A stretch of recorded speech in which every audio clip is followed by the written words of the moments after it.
हमारा भारत करीब 300 सालों तक अंग्रेजों का गुलाम बना रहा, जिसे आजाद कराने के लिए ना जाने कितने ही छोटी बड़ी लड़ाइयाँ लड़ी गयी, ना जाने कितने ही आंदोलन किए गए। कई आंदोलन हिंसक थे तो कई आंदोलन शांति का संदेशा देते हुए अंग्रेजों से बगावत की।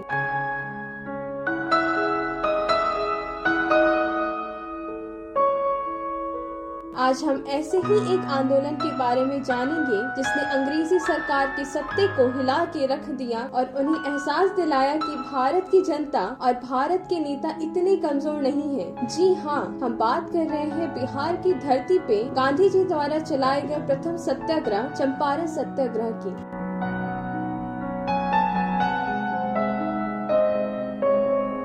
चंपारण सत्याग्रह का मुख्य उद्देश्य वहाँ के किसानों को नील की खेती करने से बचाना और उन्हें कर मुक्त बनाना था, जिसे अंग्रेजों ने जबरदस्ती किसानों पे लाद दिया था। चंपारण के किसानों के लिए अंग्रेजों के अलग नियम कानून थे, क्योंकि विदेशों में नील की कीमत बहुत ज्यादा थी और भारत की जमीन पर नील की खेती अच्छी होती थी, जिस वजह से चंपारण के किसानों पर 1 बीघे में 3 कट्ठा नील की खेती कराना अनिवार्य था, जिसे अंग्रेज विदेशों में निर्यात करते थे।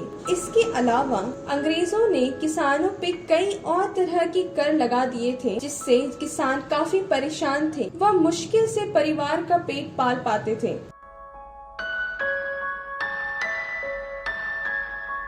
सन 1916 में कांग्रेस के लखनऊ अधिवेशन में गांधी जी भी आमंत्रित थे, जहां उनकी मुलाकात चंपारण के एक किसान से हुई, जिन्होंने चंपारण के किसानों पे हो रहे अत्याचार के बारे में गांधी जी को अवगत कराया और उनसे आग्रह की वो चंपारण आके उन पे हो रहे अत्याचारों के खिलाफ आवाज उठाएं। वह शख्स का नाम राजकुमार शुक्ल था। गांधी जी ने अपनी पुस्तक माई एक्सपेरिमेंट्स विद ट्रुथ में भी राजकुमार शुक्ल का जिक्र किया, जिसमें उन्होंने कहा कि वह शख्स कई दफा मेरे पीछे आए, मैं जहाँ भी जाता था उनसे मुलाकात होती थी और हर मुलाकात में वह चंपारण आने की बात कहते थे। महात्मा गांधी ये भी लिखते हैं कि इस अनपढ़ और जिद्दी किसान के सामने वह हार गए और उन्होंने राजकुमार शुक्ल को वचन दिया कि वह 10 अप्रैल को कोलकाता अधिवेशन से लौटते वक्त वहां आएंगे। फिर 10 अप्रैल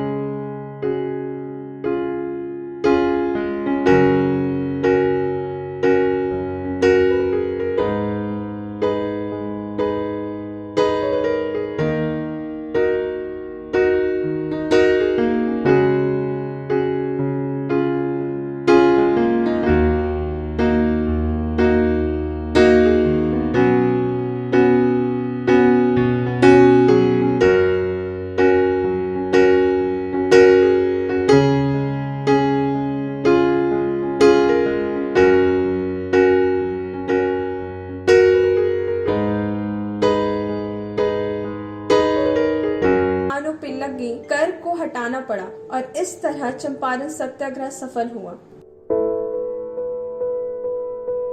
महात्मा गांधी किताब में लिखते हैं कि दक्षिण अफ्रीका के सत्याग्रह से जो कुछ मैंने सीखा, मैंने इस आंदोलन के जरिए उसे प्रयोग में लाने की कोशिश की। इसी आंदोलन के बाद उन्होंने फैसला किया कि वह सदा एक कपड़े में ही जीवन व्यतीत करेंगे। इसी आंदोलन ने देश को डॉक्टर राजेंद्र प्रसाद, आचार्य कृपलानी, मजहरुल हक, ब्रज किशोर प्रसाद जैसी महान विभूतियों से अवगत कराया, जिन्होंने ताउम्र देश की और देश की जनता की सेवा की।